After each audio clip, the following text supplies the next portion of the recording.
6వ అధ్యాయము 27వ వచనం చదవండి.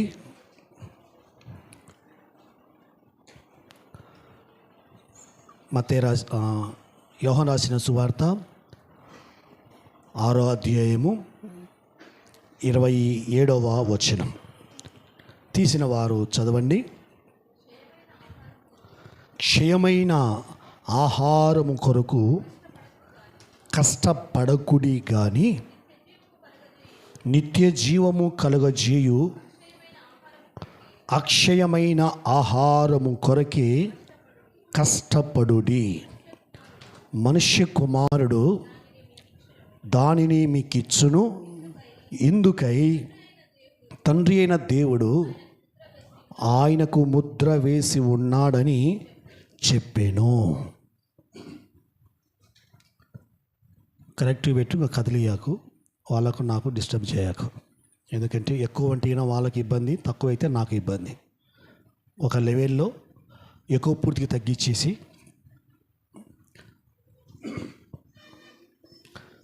దేవుని పాద సన్నిధిలో చదువబడినటువంటి లేఖన భాగమును గమనించినట్లయితే చక్కటి అమూల్యమైనటువంటి మాట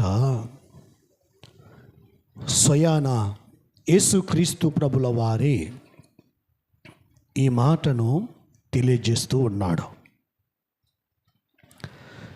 ఏమిటంటే దేవుని సన్నిధిలో మనము గమనించినట్లయితే ప్రియమైన దేవుని బిడ్డలారా, యేసుక్రీస్తు ప్రభుల వారు చెప్పేటువంటి మాట, శ్రేష్టమైనటువంటి మాట ఏమిటంటే క్షయము అక్షయము అన్నటువంటి రెండిటి తేడా గురించి తెలియజేస్తూ ఉన్నాడు. ఏమిటంటే క్షయమైన వాటి కొరకు కష్టపడకుడి. నోట్ చేసుకోండి. క్షయమైన వాటి కొరకు కష్టపడకుడి. ఇంకా రెండవది ప్రభు అంటున్నటువంటి మాట అక్షయమైన ఆహారము కొరకే అక్షయమైన ఆహారము కొరకే కష్టపడుడి. కష్టం అన్నటువంటి మాట రెండు చోట్ల కనపడుతూ ఉంది. కష్టపడకుడి, కష్టపడండి. ఒకటి కష్టపడకుడి, రెండవది కష్టపడుడి. ప్రభు అంటున్నాడు, ఏ విషయములో కష్టపడకుడి అని ప్రభు అంటున్నాడంటే క్షయమైన ఆహారం కొరకు కష్టపడకుడి గాని నిత్య జీవమును కలగజేయు అక్షయమైన ఆహారము కొరకే కష్టపడుడి. రెండింటిని బాగా తేడా గమనించాలి. క్షయమైన వాటి కొరకు కష్టపడకుడి, అక్షయమైన వాటి కొరకు కష్టపడండి. క్షయము అంటే తాత్కాలికమైనది. క్షయము అంటే రెప్పపాటులో కనుమరుగైపోయేది. క్షయము అంటే నీటి మీద ప్రవహించేటువంటి బుడగ లాంటిది. క్షయము అంటే ఉదయము పుష్పించి సాయంత్రము వాడిపోయేటువంటి పుష్పము లాంటిది. క్షయము అంటే అది పర్మనెంట్ కాదు, తాత్కాలికమైనది. ఇంతలో కనిపించి అంతలో మాయమయ్యేది. నేను చెప్పేటివన్నీ కూడా ఏంటివి? ఇంతలో కనిపించి అంతలో మాయమయ్యేది, ఉదయం పుష్పించి సాయంత్రానికి వాడిపోయేది, నీటి మీద ప్రవహించేటువంటి బుడుగ, ఇవన్నీ కూడా దేనికి సూచన? క్షయమైన వాటికి ఇవి సూచిస్తూ ఉన్నాయి. అయితే వేటిని బట్టి బైబిల్ చెప్తుంది? నేను చెప్పిన మాటలు బాగా జాగ్రత్తగా ఆలకించండి. నేను చెప్పే మాటలన్నీ కూడా దేనిని వర్తిస్తున్నాయి? నీటి మీద బుడగ లాంటి జీవితం కదా, ఉదయం పుష్పించి సాయంత్రానికి వాడిపోయేటువంటి పుష్పము లాంటిది మన జీవితం. సో ఈ రీతిగా మనకు కనిపించే ప్రతిదీ కూడా క్షయమైనదే, ఏది కూడా అక్షయమైనది కాదు. టోటల్గా ఈ జీవితమే పర్మనెంట్ కాదు, క్షయమైనటువంటి జీవితం. ఈ సంసారము, ఈ కుటుంబము, ఈ భార్య పిల్లలు, ఉద్యోగము, వ్యాపారము, వ్యవసాయము, సో కనిపించే ఇవన్నీ కూడా పర్మనెంట్గా ఉంటాయి అని మనం చెప్పగలమా అండి? ఏ మాత్రం లేదు. ఇవన్నీ కూడా రెప్పపాటులో కనుమరుగైపోయేటివి, ఇంతలో కనిపించి అంతలో మాయమయ్యేటివి. ఇవి క్షయమైనటివి. దేవుని బిడ్డలారా, వీటి కొరకు బైబిల్ చెప్తూ ఉంది, వీటి కొరకు కష్టపడకుడి. ఇంకా దేనికోసం కష్టపడాలన్నా అంటారా? క్యాజువల్గా పనిచేయడం వేరు, కష్టంగా పనిచేయడం వేరు కదా. క్యాజువల్గా అంటే ఉదయాన్నే పనికి పోవడం, మధ్యాహ్నం వరకు పని చేసుకోవడం, ఇంటికి రావడము, కాస్త భోజనం చేసి విరామం తీసుకోవడము, నార్మల్గా పని చేయడం. ఓకే, మరలా 3 గంటలకు వచ్చి మళ్ళీ అత్యాశ, సాయంత్రం కూడా కూలికి పోతే సాయంత్రం కూడా కూలి, వీలైతే ఈయన నైట్ కూడా, డే అండ్ నైట్. ఏమంటారు దాన్ని? ఎగస్ట్రా పని చేస్తే ఏమంటారండి? ఎగస్ట్రా పని చేస్తే ఓవర్ టైం ఏదో అంటారు కదా, ఓవర్ టైమా కదా. ఉన్నదానికంటే ఎక్కువగా కష్టపడుతూ ఉన్నారు. బైబిల్ మనకు స్పష్టంగా తెలియజేస్తూ ఉంది. దేవుని యొక్క బిడ్డలారా చూడండి, ప్రపంచమంతా కూడా మనము గమనించినట్లయితే గిన దేనికోసము కష్టపడుతూ ఉన్నారంటే, భార్యాభర్తలను అడగండి, అమ్మా ఎందుకమ్మా ఇంత కష్టపడుతున్నావు? వయసు లేదు కదా, బలము లేదు కదా, ఆరోగ్యం లేదు కదా అంటే, నా పిల్లల కోసము అంటారు. అవునా? ఖచ్చితంగా పిల్లల కోసమే కష్టపడేది. నా భార్య పిల్లల కోసము కష్టపడుతూ ఉన్నారు. దేవునికి బిడ్డలారా, కష్టపడుతూ ఉన్నారు, మంచిదే. కానీ బైబిల్ చెప్తున్నటువంటి మాట ఏమిటంటే, అక్షయమైన వాటి కోసము మాత్రమే, క్షయమైనటువంటి ఆహారము కోసమే, క్షయమైనటువంటి ధనము, ధాన్యము, లేకపోతే డబ్బు, కుటుంబము, సంసారము, ఈ లోక సంబంధమైన వాటి కోసమే డే అండ్ నైట్ కష్టపడి రాత్రి మగుళ్ళు నిద్ర ఆహారాలు మాని ఉపవాసాలు ఉండి శరీరాన్ని నలగొట్టి ఒక గొడ్డులాగా కష్టపడి పని చేసేటువంటి తల్లులు తండ్రులు లేకపోలేదు, ఉన్నారు,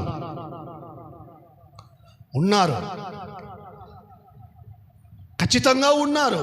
వీళ్ళ గురించి బైబిల్ చెప్తున్న మాట ఏమిటంటే, ఒకసారిగా చూడండి, ప్రసంగి రాసిన గ్రంథము, సొలొమోను రాసినటువంటి ప్రసంగి గ్రంథము ఒక్కసారిగా మనం చూసినట్లయితే గిన భక్తుడు కొన్ని చక్కని మాటలు చెప్తాడు. 2వ అధ్యాయము 4 నుండి నిదానముగా మనము చదివినట్లయితే గిన సొలొమోను గారు చెప్పినటువంటి కొన్ని మాటలు కనపడతాయి. ప్రతి ఒక్కరూ నోట్ చేసుకోండి. నేను గొప్ప పనులు చేయబూనుకొంటిని, నా కొరకు ఇండ్లు కట్టించుకొంటిని, ద్రాక్ష తోటలు నాటించుకొంటిని, నా కొరకు తోటలను శృంగార వనములను వేయించుకొని వాటిలో సకల విధములైన ఫలవృక్షములను నాటించి తిని, వృక్షములు నారుమల్లకు నీరు పారుటకై నేను చెరువులు త్రవ్వించుకొంటిని, పనివారిని పనికత్తెలను సంపాదించుకొంటిని. నా ఇంట పుట్టిన దాసులు నాకుండిన యెరూషలేమునందు నాకు ముందున్న వారి కంటే ఎక్కువగా పశువుల మందలు గొర్రెమేక మందలను బహుగా విస్తారముగా సంపాదించుకొంటిని. నా కొరకు నేను వెండి బంగారములను రాజులు సంపాదించు సంపదను ఆయా దేశములలో దొరకు సంపత్తు కూర్చుకొంటిని. నేను గాయకురాండ్రను మనుషులు చేయించు సంపదలను సంపాదించుకొని బహుమంది ఉపపత్నులను ఉంచుకొంటిని. నాకు ముందు యెరూషలేమునందున్న వారందరి కంటే నేను గనుడనైతిని, అభివృద్ధి నొంది తిని. నా జ్ఞానము నన్ను విడిచిపోలేదు. నా కన్నులు ఆశించిన వాటిలో దేనిని అవి చూడకుండా నేను అభ్యంతరము చేయలేదు. మరియు నా హృదయము నా పనులన్నిటిని బట్టి సంతోషింపగా, సంతోషకరమైన ఏదియు అనుభవించకుండా నేను నా హృదయమును నిర్బంధించలేదు. ఇదే నా పనులన్నిటి వలన నాకు దొరికిన భాగ్యము. అప్పుడు నేను చేసిన పనులన్నీ, వాటి కొరకై నేను పడిన ప్రయాస అంతయు, ఇప్పుడు వినండి, నేను నిదానించి వివేచింపగా అవన్నీ వ్యర్థమైనవిగాను ఒకడు గాలికి ప్రయాసపడినట్టుగాను అగుపడెను. సూర్యుని కింద లాభకరమైనది ఏది లేనట్టు నాకు కనబడెను. ఇది నోట్ చేసుకొని బాగా నోట్ చేసుకొని ధ్యానం చేసి ఇంకా పనులు ప్రారంభించండి. ఏమంటూ ఉన్నారు సొలొమోను గారు? నా కొరకు భార్యలు, ఉపపత్నులు, వెండిని బంగారమును, సంపద, ఆస్తి, ఐశ్వర్యము, నాకు కావలసిన సమస్తమును నేను నాకంటే ముందుగా ఉన్న వారి అందరికంటే బహు విస్తారముగా సంపాదించుకొంటిని. బహుగా విస్తారముగా సంపాదించుకొంటిని. అయితే చివరికి నేను నిదానించి వివేచించి నేను ఆలోచించి చూచినప్పుడు ఒకడు గాలికి ప్రయాసపడినట్టుగా నాకు అగుపడెను. స్తోత్రం చెప్పండి, గట్టిగా గంభీరంగా చెప్పండి, హల్లెలూయా. బైబిల్ చెప్తున్న మాట ఏమిటంటే, దేవుని యొక్క బిడ్డలారా, మనిషి చేసే ప్రతిదీ కూడా, ఉద్యోగమైన, వ్యాపారమైనా, కూలిపైనైనా, వ్యవసాయమైనా, లేకపోతే ఇంకా ఏ పని అయినప్పటికీ కూడా నీ సంపాదన, నీ రాబడి, నీ ధనము, నీ ధాన్యము, నీ వెండి, నీ బంగారు, నీ ఆస్తి, నీ ఐశ్వర్యము, ఇవన్నీ కూడా బైబిల్ చెప్తూ ఉంది, ఒకడు గాలికి ప్రయాసపడినట్లుగా సూర్యుని కింద, దేవుని యొక్క బిడ్డలారా, ప్రయాసపడినట్టుగా ఉంది.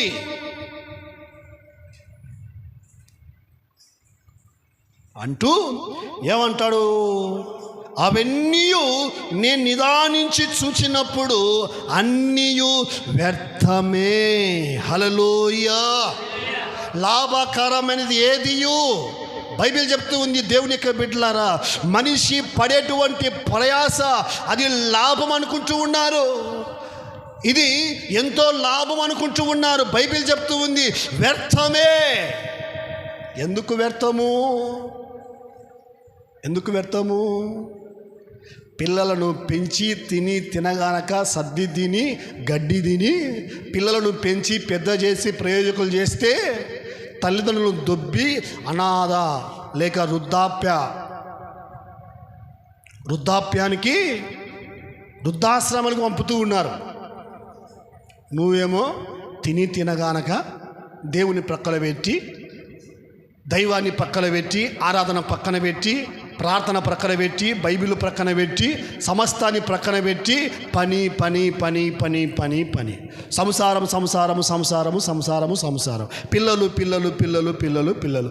కష్టపడుతూ ఉన్నావు, తినకుండా కష్టపడుతూ ఉన్నావు, కడుపు నిండా భోజనం చేయకుండా కష్టపడుతూ ఉన్నావు, సరిగా కంటికి నిద్ర లేకుండా కష్టపడుతూ ఉన్నావు, సరిగా నీవు తినకుండా త్రాగకుండా వస్త్రాలు ధరించకుండా సరైన సమయాన్ని దేవునికి ఇవ్వకుండా దేవుని యొక్క సన్నిధికి రాకుండా రాత్రి మగళ్ళు నీవు గాలికి ప్రయాసపడినట్లుగా నీవు ప్రయాసపడుతూ ఉన్నావు. కానీ చివరికి నీకు లాభం ఏంటి?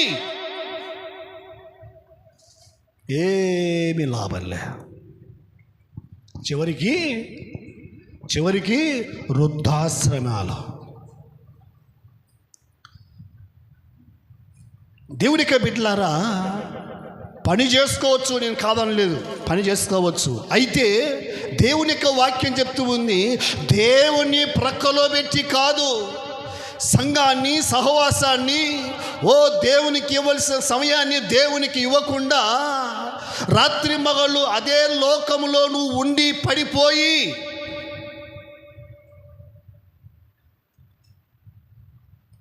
ఒక అక్క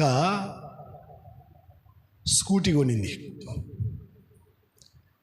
వారం రోజులు కూడా కాలేదు, మందిరానికి రాకుండా డబ్బులు సమకూర్చుకొని స్కూటీ కొనింది. మందిరానికి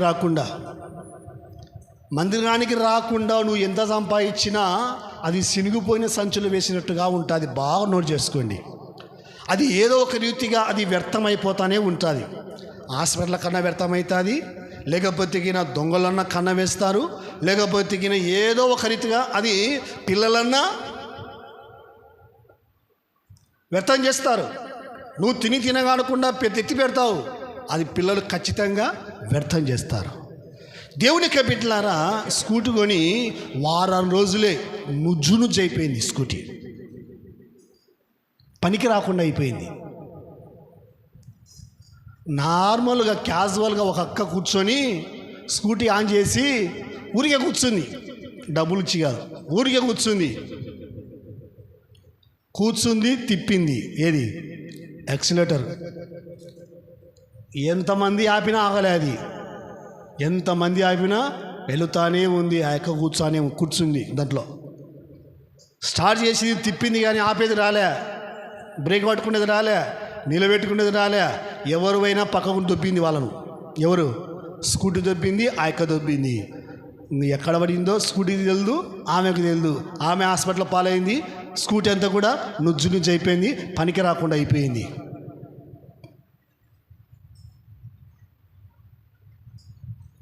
దేవుడు లేని సంపాదన, దేవుడు లేని ధనము, దేవుడు లేని కష్టము, దేవుడు లేని ప్రయాస, దేవుడు లేని ఇవన్నీ కూడా ఎలాగ ఉంటాయంటే నిమిషములో కనురెప్పపాటున ఇష్టమని కలర్, నాకు ఇష్టమైన కలర్,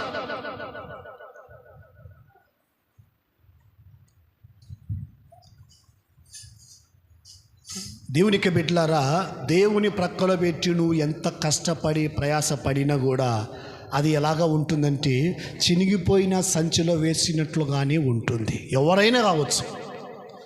దీని అర్థం ఏమిటంటే బైబిల్ చెప్తూ ఉంది, దేవుని యొక్క బిడ్డలారా, నేను పడిన ప్రయాస అంతయు, బైబిల్ చెప్తూ ఉంది, నేను పడిన ప్రయాస అంతయు గాలికి ప్రయాసపడినట్టుగానే ఉంది. లాభము లేని ప్రయాస. ప్రయాసపడండి. నీ కష్టము, నీ ప్రయాసలో ఏముండాలంటే లాభం అనేది ఉండాలి. అవునా కాదా? లాభము లేకుండా, ఆదాయము లేకుండా, ఫలితము లేకుండా, ప్రయాస లేకుండా నేను ఒక ఇంటికి ప్రార్థనకు వెళ్తా. భార్యాభర్తలకు ఎప్పుడు గొడవలే. ఏం గొడవ చెప్పమంటారా? భార్య అంటుంది, అయ్యా దయచేసి మొక్కుతయ్యా, నువ్వు పని మానుకయ్యా. ఇది ఈయన డే అండ్ నైట్, రాత్రి ఊరుకొండాడు, పగలు ఊరుకొండాడు, ఎప్పుడు కష్టపడతానే ఉంటాడు. మరెవరు నా తల్లులు చెప్పేటోళ్ళు, భర్త కష్టపడతా ఉంటే వద్దు నాయనా, ఎందుకు అంత కష్టపడుతున్నావు ఏమన్నా ఉన్నారా? ఒక అక్క పనికోలేదని దొంతర కట్టేసుకొని కొడతా ఉంది భర్తను. పనికి వెళ్ళి సచ్చినోడా, ఇంటికాడ కూర్చుంటే ఏమొచ్చాది పో అని కొడతా ఉంది. ఈ అక్క ముక్కుతా ఉంది, అన్నా నువ్వని చెప్పన్నా, ఎప్పుడు పని. ఈయన అంటారు కదానా, ఇంకా పని చేయకుంటే నేనేం చేయాలా? పని చేసుకోవాలి కదా, పని చేసుకో అయ్యా, ముక్కుతాయ్యా నీకు. ఆదివారం కూడానా నీ ప్రయాస ఆదివారం కూడానా? ఆదివారం దేవుడు లేదా? ఆమె చెప్పే అర్థములో పరమార్థం ఉంది. ప్రయాసపడు, కష్టపడు, ఆదివారం కూడానా? నువ్వు ఆదివారం మానుకుంటావు, నన్ను ఆదివారం మానుకొనిచ్చావు. నువ్వు ఆదివారం మానుకొని పనికోతావు, నన్ను కూడా ఆదివారం ప్రార్థన పోకుండా పని చేయమంటావు. ఏం లాభం ఉంది? ఏమైనా అప్పులు తీరాయా? ఏమైనా అప్పులు తెగాయా? అప్పులు అట్నే ఉన్నాయి.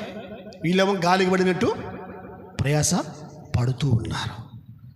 ఎందుకు నేను ఈ మాటలు చెప్తున్నానంటే, దేవుని యొక్క బిడ్డలారా, మనము క్షయమైన వాటి కోసం, అంటే లాభము లేని కూడికి రాదు కుర్రకు రాదు అంటారు కదా, ఈ లాభము లేని దాని కొరకు మనము రాత్రిమగులు కష్టపడుతున్నాము. కానీ క్షయమైన వాటి కోసం మనం కష్టపడుతున్నాము, కానీ పర్మనెంట్గా, శాశ్వత కాలముగా, నిత్యము, నిరంతరము, ఇదిగో అక్షయమైన వాటి కోసము మనము కష్టపడటము లేదు. అక్షయమైనది అంటే ఏంటి? క్షయమైనది అంటే ఏంటి? క్షయం అంటే కేవలము కొద్ది రోజులే. అక్షయము అంటే అది నిరంతరము ఉండేది. హల్లెలూయా! నిరంతరము ఉండేది. మనము క్రీస్తు లేకుండా ఏమి ప్రయాసపడినా అది గాలికి చెదరగొట్టు పొట్టు వలె ఉంటుంది. అయితే క్రీస్తును కలిగి ప్రయాసపడండి, లేక కష్టపడండి, శ్రమపడండి. కొరింథీ పత్రికలో అపోస్తలుడైన పౌలు గారు ఒక మంచి చక్కని మాట చెప్తాడు. ఒకసారిగా చూడండి, కొరింథీయులకు రాసిన పత్రిక ఒకసారిగా మీరు చూసినట్లయితే 15వ అధ్యాయము 58వ వచనములో ఒక మంచి మాట అంటాడు. చూడండి,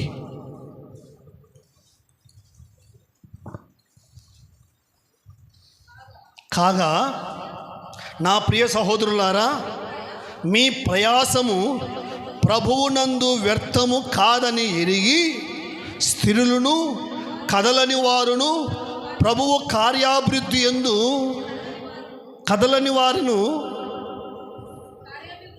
కార్యాభివృద్ధి యందు ఎన్నటికిని ఎప్పటికిని ఆసక్తులై ఉండుడి. హల్లెలూయా! బైబిల్ చెప్తూ ఉంది, నా ప్రియ సహోదరులారా, ప్రభువునందు మీరు పడిన కష్టం, ప్రభువునందు మీరు పడిన ప్రయాస, ప్రభువునందు మీరు పడినటువంటి శ్రమ ఎన్నటికీ వ్యర్థము కాదు అని గుర్తు ఎరిగి దేవుని యొక్క కార్యాలయందు ఆసక్తి కలిగిన వారై ఉండుడి. హల్లెలూయా! దేవునికి బిడ్డలారా, క్షయము అంటే ఈ లోకం, క్షయము అంటే ఈ సంసారం, క్షయము అంటే ఈ కుటుంబం, క్షయము అంటే ఈ ఉద్యోగము, ఈ వ్యాపారము, ఈ వ్యవసాయము. అక్షయము అంటే దేవుడు, దేవుని పని, దేవుని సేవ, దేవుని యొక్క సంఘం. ఇది అక్షయము. ఇది అక్షయము. దేవుని కోసము ప్రయాసపడేవారు ఎప్పటికీ వ్యర్థము కారు. హల్లెలూయా. దేవుని కోసము కష్టపడేవారు, దేవుని కోసము శ్రమ పడేవారు, దేవుని కోసము నిద్ర ఆహారాలు మానుకునేవారు, దేవుని కోసము డే అండ్ నైట్ కష్టపడి శ్రమించేటువంటి వారి జీవితంలో వారికి ఎప్పటికీ దేవునికి బిడ్డలారా వ్యర్థము అనేది ఏమాత్రము సంభవించదు అని బైబిల్ మనకు స్పష్టంగా తెలియజేస్తూ ఉంది. మనము క్షయమైన వాటిని ప్రక్కన పెట్టాలి. ఈరోజు ఆదివారమా, క్షయమైన వాటిని ప్రక్కన పెట్టాలి. ఈరోజు ప్రార్థన ఉందా, క్షయమైన వాటిని ప్రక్కన పెట్టాలి. ఒక తమ్ముడు నాతో అన్నాడు, రాలేదు చూపించావంటే, రూతక్క కొడుకు అక్క వచ్చింది కదా, వచ్చింది. ఏం నాయనా మందిరానికి రాలేదు బాబు అని నేను అడిగాను. నాతో అన్నాడు, రక్షణ తీసుకున్నాను ఆయన, బాప్టిజం తీసుకున్నావు, ప్రభు వల్లలో పాలపంపులు పొందాలి, ఎందుకు మందిరానికి రాలేదంటే, రమేష్ అంటాడు, సోమవారం నుండి శనివారం వరకు పనికి పోయినా నేను, సోమవారం నుండి శనివారం వరకు పనికి పోయినాను, ఆదివారం రోజు సెలవు పని, చదువుకుందామని ఆబ్సెంట్ అయ్యాడు. దేనికోసం కష్టపడుతున్నాడు ఆ పిల్లడు? దేనికోసం అండి? దేనికోసం కష్టపడుతున్నాడు? నేను ఎందుకు ఈ మాటలు చెప్తున్నానంటే, దేవునికి బిడ్డలారా కష్టపడండి, నేను కాదని చెప్పాను, కానీ మీ కష్టములో ఫలితం ఉండాలి. మీ కష్టార్జితములో ఫలితం అనేది ఉండాలి. ఫలితం అనేది లేకుండా దేవునికి బిడ్డలారా సోమవారం నుండి శనివారం వరకు పని చేసుకున్నాడు ఇన్కమింగ్ కోసం. ఇంకా ఆదివారం రోజు మాత్రము దేవుని కాడికి రాకుండా చదువు కోసం. బుక్కులు అక్కడే ఉన్నాయి. నేను అందుకే అడిగాను, బుక్కులు అక్కడే ఉంటే అడిగాను, ఎవరి బుక్కులు అంటే చెప్పారు, రమేష్ అని. దేవుని యొక్క బిడ్డలారా కష్టపడండి అని చెప్తున్నాను, కానీ అయితే మీ కష్టార్జితము అనేది, మీ కష్టం అనేది ఏ విషయంలో కష్టపడుతున్నారు? క్షయమైన వాటి కోసం కష్టపడుతున్నారా, లేకపోతే అక్షయమైన వాటి కోసం కష్టపడుతున్నారా? లాభము లేని దానికోసం కష్టపడుతున్నారా, లాభం ఉండే దానికోసం కష్టపడుతున్నారా, ప్రయోజనమైన దానికోసం కష్టపడుతున్నారా, నిష్ప్రయోజనమైన వాటి కోసం కష్టపడుతున్నారా, మీకు ఆరోగ్యాన్ని కలిగించే దానికోసం కష్టపడుతున్నారా, అనారోగ్యాన్ని కలిగించే వాటి కోసం కష్టపడుతున్నారా? బైబిల్ మనకు స్పష్టంగా తెలియజేస్తూ ఉంది, ప్రభువు నందు మీ ప్రయాస ఎన్నటికీ వ్యర్థము కాదు. ఎప్పుడంటే ప్రభు యొక్క పనిలో నేను ఎందుకు ఈ మాటలు చెప్తున్నానంటే, దేవుని యొక్క బిడ్డలారా కొందరు ఎలాగ ఉండారంటే, భక్తులు, విశ్వాసులు, పరిశుద్ధులు, దేవుని నమ్ముకున్న వారు సంసారం కోసమే కష్టపడతారు, కానీ సంఘం కోసము కనీసం అంటే ఆడే ఉండే పుల్ల తీసి ఈడండే ఆడ కూడా పెట్టారు, కొంచెం కూడా కష్టపడరు. సంసారం కోసమే కష్టపడతారు, కానీ సంఘం కోసము కనీసం అంటే ఒక 10 నిమిషాలైనా మోకరించి ప్రార్థన చేద్దాం. సంఘం కోసం ఒక 10 నిమిషాలు, నా వైపు చూడాలి. సంఘం కోసము కనీసం అంటే ఒక అర్ధ గంట, ఒక 10 నిమిషాలు మోకరించి ప్రార్థన చేద్దామన్న మనసు అందరికి కాదు, కొందరికి ఉండదు. కూర్చొని బట్టలు ఉతుకోమంటే ఉతుకుతా ఉతుకుతా ఉంటారు. అంట్లు తోమంటే కూర్చొని తోముతా ఉంటారు. బండలు తుడసామంటే తుడుస్తూ ఉంటారు. ఒక ఇల్లు ఎతికినా నల్లగంటాయి బండలు. ఎందుకంటే పొద్దున సాయంత్రం తుడుస్తుందంట అక్క బండలు. నేను చూసా గమనిస్తే అబ్బాయి ఇంత బాగుంటాయి, మా ఇంట్లో ఎంత చూసినా తెల్లగా ఉన్నాయంట. నేను మంచిదే, కష్టపడుతున్నారు ఇంటి కోసం. నీ కష్టమంతా నీ సంసారానికేనా? నీ కష్టమంతా నీ కుటుంబానికేనా? నీ కష్టమంతా నీ భర్త పిల్లల కోసమేనా? దేవుని కోసం కష్టపడవా? దేవుని కోసం ప్రయాసపడవా? దేవుని కోసం శ్రమపడవా? దేవుని పని కనీసం అంటే వారములో ఒక్కరోజైనా, రోజు 1 గంట అయినా, 24 గంటలు దేవుడు నీకు ఇస్తే కనీసము దేవుని కోసము 1 గంట 2 గంటలు మోకరించి ప్రార్థించలేవా? నీవు విశ్వాసివి, పరిశుద్ధురాలివి, దేవుని నమ్ముకునే కుమార్తె.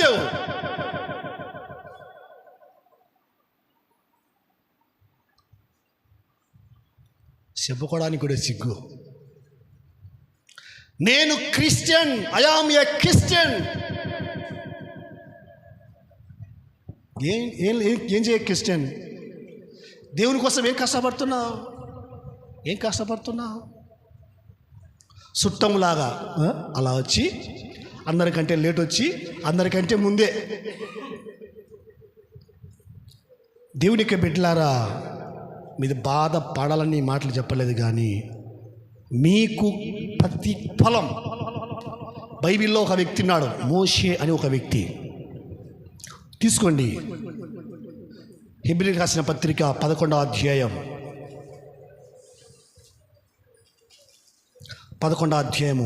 22 నుండి లేక 23 నుండి.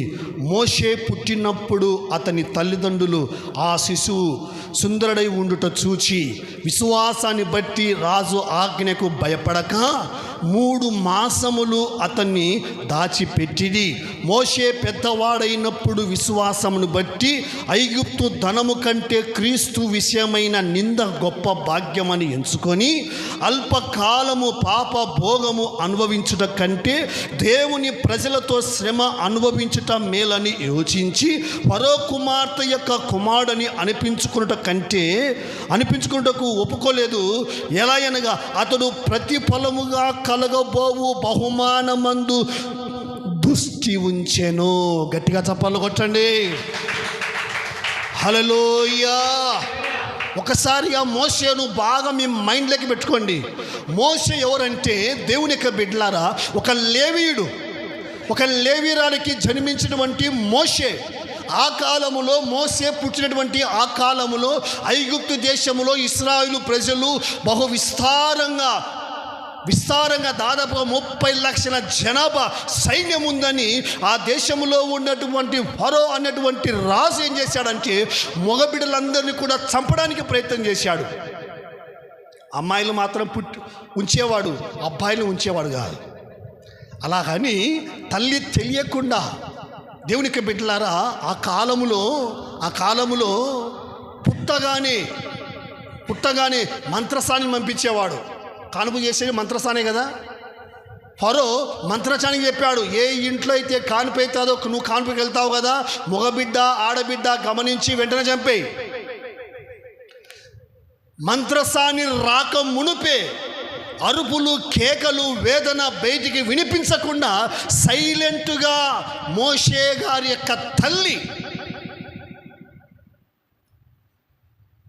కానీ 3 మాసాలు కనిపించకుండా పెంచి ఒక నదిలో జమ్ముపెట్టెలు పెట్టి వదిలేసింది. ఏం జరుగుతుందో గమనించు అని మోషే గారి యొక్క అక్క మిరియామును పంపించింది. చూడు, గమనించు ఏం జరుగుతుందో. పసిపిల్లవాడు ఆ జమ్ముపెట్టెలో ఉన్నాడు, ఏం జరుగుతుందో గమనించు. సరాసరి ఏ రాజు అయితే చంపాలి మగపిల్లలను అని అనుకున్నాడో అదే రాజు కుమార్తె యొక్క చేతిలో ఈ మోషే పెరిగి పెద్దవాడై గొప్పవాడయ్యాడు. హల్లెలూయా. ఆ జమ్ముపెట్టెలో ఉన్నటువంటి ఆ చిన్న బాబు, దేవునికి బిడ్డలారా, ఎవరికి దొరికాడంటే ఫరో కుమార్తెకు దొరికాడు.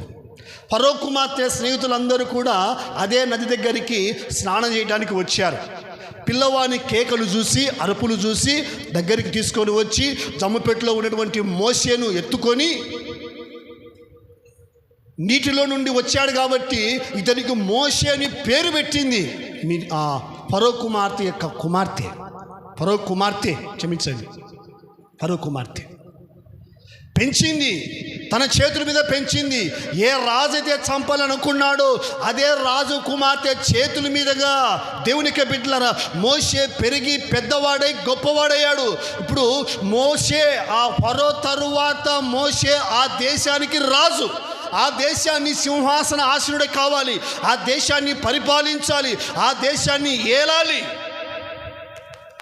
అయితే బైబిల్ చెప్తున్న మాట ఏమిటంటే, మోషే పెద్దవాడైనప్పుడు విశ్వాసాన్ని బట్టి ఐగుప్తు ధనము కంటే క్రీస్తు విషయమైన నింద గొప్ప భాగ్యమని ఎంచుకొని అల్పకాలము పాప భోగము అనుభవించుట కంటే దేవుని ప్రజలతో శ్రమ అనుభవించుట మేలని యోచించి ఫరో కుమార్తె యొక్క కుమారుడిని అనిపించుకోలేదు. ఎలా అనగా ప్రతిఫలముగా కలగబోవు బహుమానమందు దృష్టి పెట్టాడు. హల్లెలూయా. ఫరో కుమార్తె కుమారుని అనిపించుకోలేదు. ఫరో తరువాత ఆ ఫరో దేశంలో చుట్టుపక్కల ఉన్న దేశాల కంటే ఐగుప్తు దేశములో దేవునికి బిడ్డలారా ధనవంతులు, సంపన్న దేశము ఐగుప్తు దేశం. చుట్టుపక్కల ఉన్న దేశాలు మొత్తం కరువు వచ్చింది, కానీ యోసేపు కాలంలో ఐగుప్తు దేశంలో కరువు రాలేదు. అన్ని దేశాలు వచ్చి ఐగుప్తు దేశానికి వెళ్ళి ధాన్యాన్ని కొనుక్కున్నారు.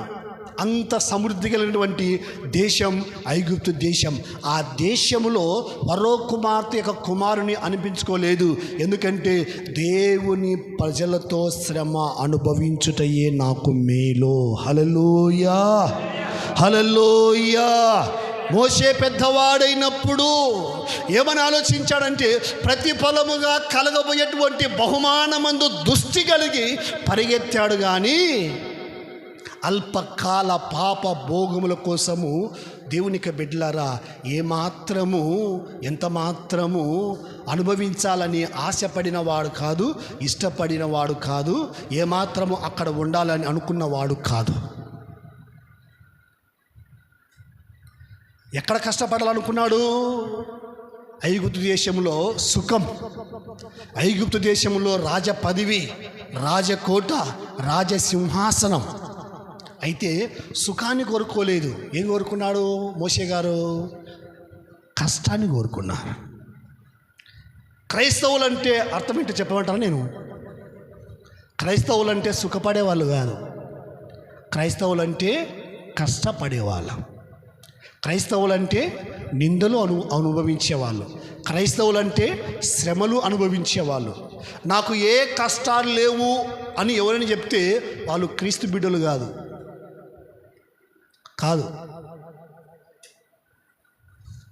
ఏదో ఒక కష్టాలు ఉంటాయి.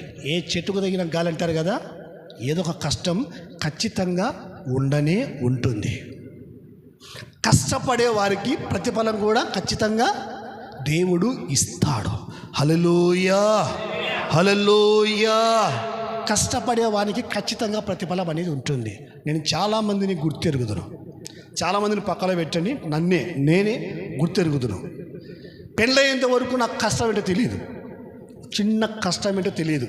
ఆర్థిక ఇబ్బందులు కానీ, వస్త్రహీనత కానీ, ఆహారము కానీ, ఇంకా ఏమీ తెలియవు నాకు. సేవకు వచ్చిన తర్వాత కూడా అప్పటికి మినిస్ట్రీ కొంచెం స్టార్టింగ్లో తినడానికి త్రాగటానికి ఏం కుదవలేదు. మినిస్ట్రీలో 2003 సంవత్సరము సేవకు వచ్చాను. కాకపోతే బైకులు, సైకిళ్ళు, కార్లు అవేం లేవు, కానీ సేవలో 3 పూట్ల తినటానికి ఏది కుదవలేదు. మేము తినే ఫుడ్ చూసి ఒక పిల్లోడు నేను కూడా సేవకు వస్తా అన్నాడు. ఎందుకురా అంటే, ఎక్కడ సేవకైనా మీకు చికెన్ బిర్యానీ పెడతారు కాబట్టి నేను సేవకు వచ్చా అన్నాడు. ఈ మధ్యలో కనపడి సేవకుడు అయ్యాడు, సంతోషపడతా ఉన్నాడు. అన్న చిన్నప్పుడు చెప్పినట్టే నాకు నేను సేవకుడయ్యా అన్నాడు. ఇట్టుంటాడు. ఆ పిల్లని పేరు మనోజ్. డాక్టర్ చేశాడు. డాక్టర్ కోర్సు పక్కన పెట్టి ఫిజియోథెరపీ డాక్టర్ చేశాడు. ఏం చదివానైనా అంటే, చదివానైనా బాగా చదివాను, ఫిజియోథెరపీ డాక్టర్. ఉద్యోగము సంపాదించుకున్నాను, కానీ ఉద్యోగం ఇష్టం లేదన్నా నేను సేవకే. ఎందుకంటే ఎక్కడ పోయినా పుట్టినప్పుడు చికెన్ పెడతారు, ఎవరు చచ్చిపోయిన దినానికి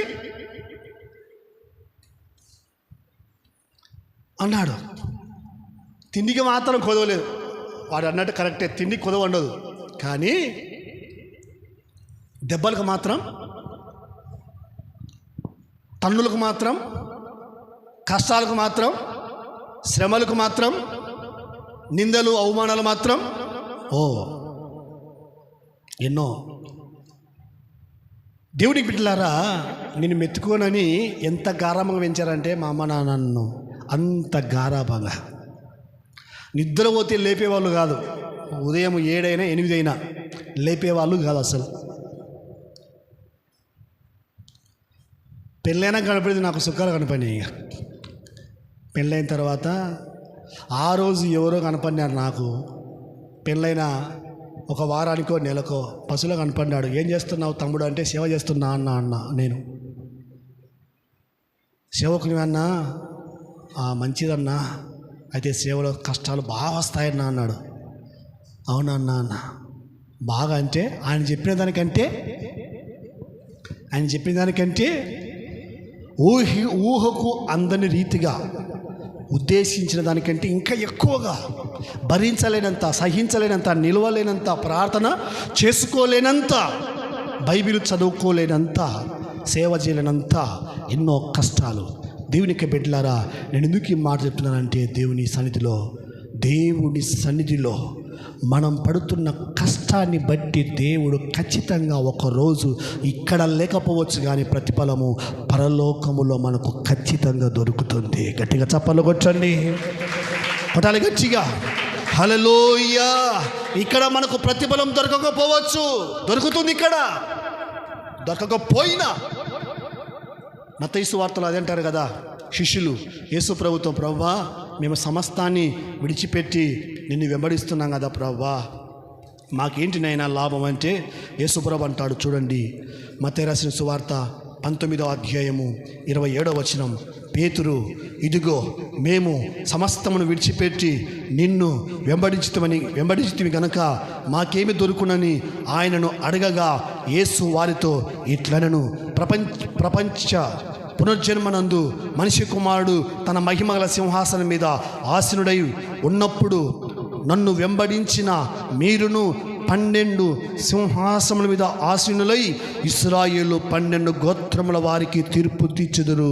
నా నామము నిమిత్తము అన్నదమ్ములైనను, అక్క చెల్లెలైనను, తల్లిదండ్రులనైనను, పిల్లలనైనను, భూములైనను, ఇండ్లనైనను విడిచిపెట్టిన ప్రతి వాడు 100 రెట్లు పొందునని, ఇది కాక నిత్య జీవమును స్వతంత్రించుకొందురు అనెను. హల్లెలూయా. దేవుని కోసం మనం ఎంత కష్టపడినా, చాలామంది అంటారు ఏం లాభం, సంఘం కోసం కష్టపడితే మాకేం లాభం, సేవలో కష్టపడితే మాకేం లాభం, పరిచర్య చేస్తే మాకేం లాభం అని మనకు డౌట్ రావచ్చు. ఇక్కడ పౌలు, ఈ పేతురు గారికి యేసు ప్రభు స్పష్టంగా ఆ క్లారిటీని, ఆ క్వశ్చన్కు జవాబిస్తూ ఉన్నాడు. ప్రపంచ పునర్జన్మమునందు తీర్పు తీర్చేది మీరే. హల్లెలూయా. 12 గోత్రాల వారు ఎదుట మీరు సింహాసనం వేసి కూర్చొని వారికందరికి తీర్పు తీర్చేది మీరే. ఇహమందు 100 రెట్లు ఉంటుంది, పరలోకములో నిత్య జీవం ఉంటుంది. దేవునికి బిడ్డలారా, నా ప్రియ సహోదరి సహోదరులారా, మీరు, నేను, మనమందరం కూడా క్షయమైన వాటి కోసము కష్టపడినట్లయితే గిన, దేవునికి బిడ్డలారా, అది కేవలము తాత్కాలికమే, అవి టెంపరవరీ. ఈ లోకమే టెంపరవరీ. ఉంటామా మనం ఈ లోకంలో పర్మనెంట్గా ఉంటామా? ఈ భూమి పర్మనెంటా? ఈ ఆకాశము పర్మనెంటా? ఈ చంద్రుడు పర్మనెంటా? ఈ సూర్యుడు పర్మనెంటా? ఈ కనిపించే చతుస్వాద జంతువులు ఇవన్నీ కూడా పర్మనెంటా? నో. సూర్యుడు నలుపై ఏ రోజు, చంద్రుడు ఎరుపై ఏ రోజు,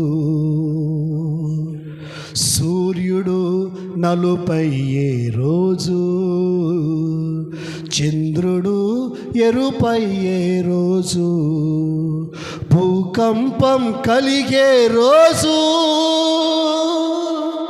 దిక్కులేక అరిచే రోజు,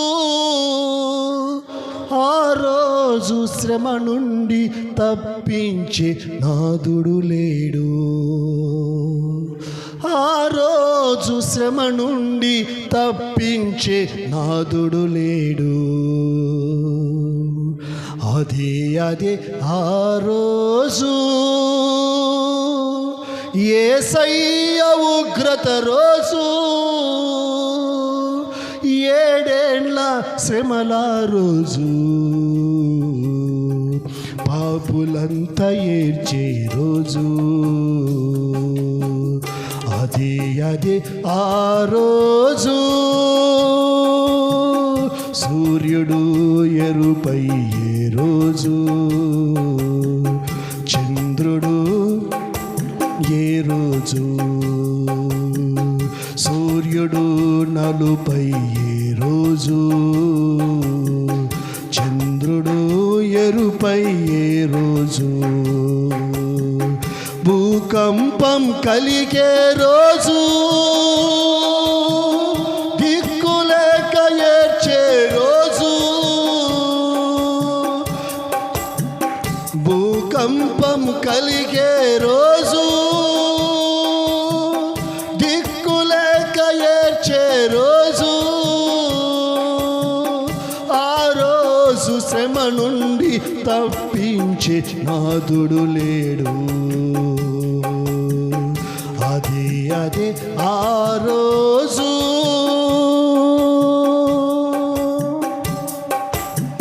ఆమేన్. హల్లెలూయా. సూర్యుడు ఎరుపయ్యే రోజు, చంద్రుడు నలుపయ్యే రోజు, భూకంపాలు కలిగే రోజు, పిల్లలు దిక్కులేక ఏడ్చే రోజు. ఇది సెకండ్ కమింగ్ గురించి రాయబడినటువంటి మాటలు. ఇవన్నీ కూడా టెంపరవరీ, పర్మనెంట్ ఏది కాదు. మనం అనుకోవచ్చు, నా భార్య, నా పిల్లలు, నా కుటుంబము, నా సంసారము, మా అన్న, మా తమ్ముడు, మా అక్క, మా చెల్లి అని అనుకోవచ్చు. ఇదంతా కూడా ఎలాంటిది చెప్పమంటారా? ఇంద్రధనుస్సు లాంటిది. ఎలాంటిదండి? తెలుసా ఇంద్రధనుస్సు అంటే? ఎక్కడ ఉంటాయి ఇంద్రధనుస్సు? వర్షం పడినప్పుడు ఇంద్రధనుస్సు ఏర్పడుతుంది కదా, ఇంద్రధనుస్సు అలాగ ఉంటుంది. పాట మీకు తెలుసో తెలియదో, ఒక పాట కూడా ఉంది ఆ ఇంద్రధనుస్సు మీద. ఇంద్రధనుస్సు లాంటిదో ఈ సంసారము, అది కనిపించి మాయమయే రంగుల వలయం. ఎందరికి వచ్చి ఈ పాట విన్నారా ఎప్పుడైనా?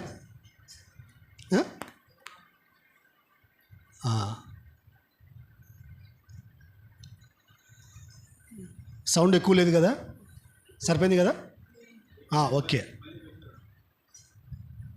ఇంద్రధనస్సు లాంటిదో ఈ సంసారము. వినండి బాగా, దానిలో ఉన్న అర్థం తెలుసుకోండి. ఇంద్రధనస్సు లాంటిదో ఈ సంసారము, అది కనిపించి మాయమయే రంగుల వలయం. స్టార్ట్. ఇంద్రధనస్సు లాంటిదో ఈ సంసారము, అది కనిపించి మాయమయే రంగుల వలయం.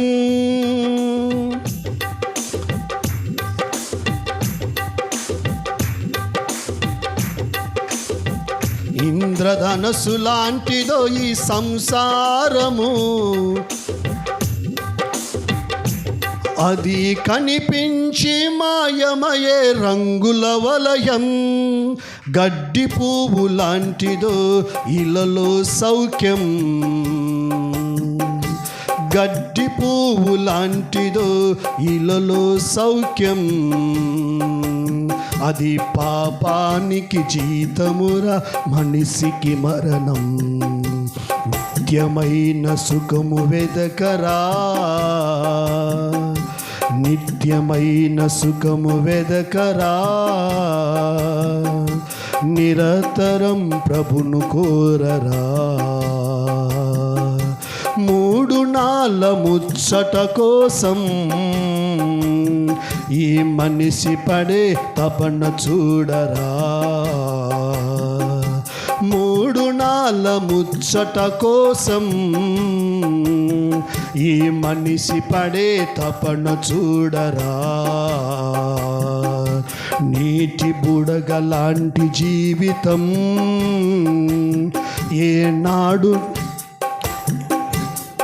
ఏనాడు సమసి పువ్వునో ఎరుగము. మూడు నాళ్ళ ముచ్చట కోసం ఈ మనిషి పడే తపన చూడరా.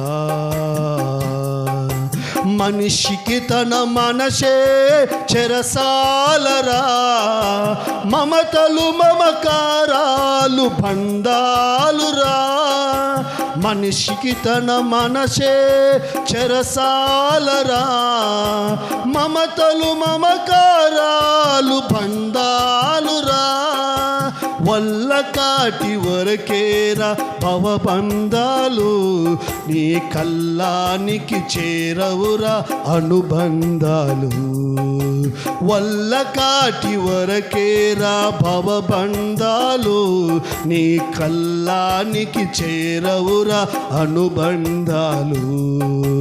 కల్లనైన కలలు మానుకో,